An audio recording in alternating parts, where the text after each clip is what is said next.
Praise the lord. Have a blessed day. ప్రియ సహోదరి సహోదరుడా, ఈ లోకంలో ఎవరైతే గవర్నమెంట్ జాబ్ చేస్తూ ఉన్నారో వారిని మనం చూస్తే వాళ్ళు ఉద్యోగంలో ఉన్నప్పుడు ఏ విధంగా ఉండాలో అవి ఆలోచన చేస్తూ ఉంటారు. ఆ తర్వాత రిటైర్మెంట్ అయ్యాక వాళ్ళు వృద్ధాప్యంకి వచ్చినాక ఎప్పుడైతే జాబ్ వదిలిపెట్టేస్తారో అప్పుడు కూడా ఏ విధంగా వాళ్ళు మనీని సేవ్ చేసుకోవాలో వాటి గురించి కూడా ముందే ఆలోచిస్తూ ఉంటారు. రిటైర్మెంట్ తర్వాత కూడా నేను ఏ విధంగా సేవింగ్స్ పెట్టుకోవాలని తర్వాత విషయాన్ని కూడా ఆలోచన చేస్తూ ఉంటారు.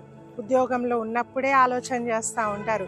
ఇన్ ద సేమ్ వే మనము ఈ లోకంలో బ్రతుకుతూ ఉన్నాము. ఈ బ్రతుకుతున్నప్పటి విషయాలే మనం ఆలోచన చేస్తూ ఉన్నాం. ఏం తిందుమా, ఏం తాగుదామా, ఏం ధరించుకుందామా, ఎక్కడెక్కడ ఆస్తులు కూడబెట్టుకుందామా, ఇవన్నీ ఆలోచన చేస్తూ ఉన్నాము. ఈ దేహాన్ని విడిచిపెట్టినాక మన ఆత్మ గురించి ఆలోచన చేస్తామా? మన ఆత్మ ఎక్కడికి వెళ్తుంది? ఈ దేహం వదిలిపెట్టినాక మట్టికి మట్టిగా, దుమ్ముకు దుమ్ముగా, ధూళికి ధూళిగా మన శరీరం అప్పగించబడినాక మన ఆత్మ ఎక్కడికి వెళ్తుంది? ఎప్పుడైనా దాని గురించి ఆలోచన చేస్తామా?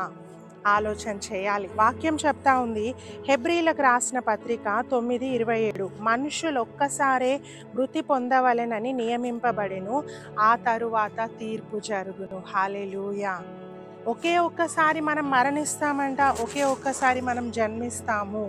ఇంకొక జన్మ లేదండి. పునర్జన్మ లేదు, రెండవ జన్మ లేదు. ఒకటేసారి మరణిస్తాము, ఆ తర్వాత తీర్పు ఉంది అని వాక్యం స్పష్టంగా చెప్తా ఉంది. There is a judgement day for all of us. అందరికీ, నువ్వు నేను మనమందరం ఒకరోజు తీర్పులో నిలబడాలా.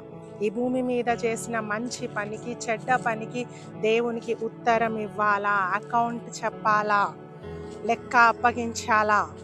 నువ్వు తల్లిదండ్రులను ఏ విధంగా చూసుకున్నావు, నీ భార్యని ఏ విధంగా చూసుకున్నావు, నీ పిల్లల్ని ఏ విధంగా పోషించావు, నువ్వు చదువు దేవుడిచ్చిన సమయాన్ని ఎంత వేస్ట్ చేసావు, ఎంత సమయాన్ని నువ్వు ఉపయోగించుకున్నావు, అన్ని దేవుడు లెక్క అడుగుతాడు.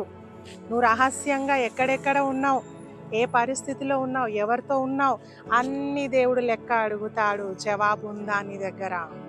వాక్యం చెప్తా ఉంది, తీర్పు ఉంది. సో తీర్పు గురించి ఆలోచన చేద్దాం. బ్రతుకున్నప్పుడే, మరణించాక కాదు, బ్రతుకున్నప్పుడే మన శరీరంలో దేవుడు పెట్టిన ఆత్మ ఉన్నప్పుడే మనము మన యొక్క ఆత్మ గురించి ఆలోచన చేద్దాం. మరణము తర్వాత జరిగే తీర్పు గురించి ఆలోచన చేద్దాం. అది మనసులో ఉంచుకొని ఈ లోకంలో జీవితము కొనసాగిద్దాం. God bless you.